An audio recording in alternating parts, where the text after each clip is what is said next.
Dala naging karton. Uy, tain daw. Libat na naman na. Ngayong araw pala mga choy, wala kaming pasok kaya tutulong kami sa bahay ni nanay.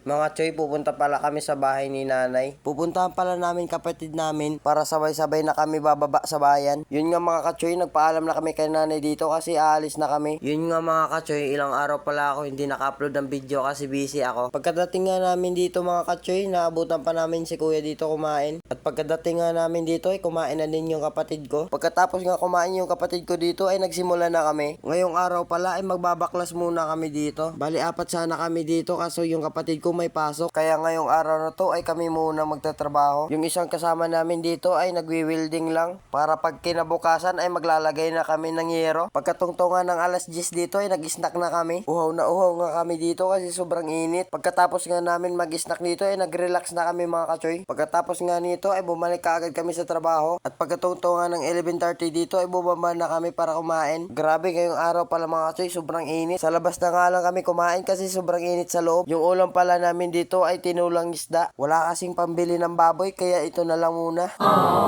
Pagkatapos nga kumain namin dito ay para-relax na yung kapatid ko. Kumuha pala siya ng karton dito mga kachoy tapos nakaiga pala siya ng tae dito. Uy, tae daw. Libat na naman na.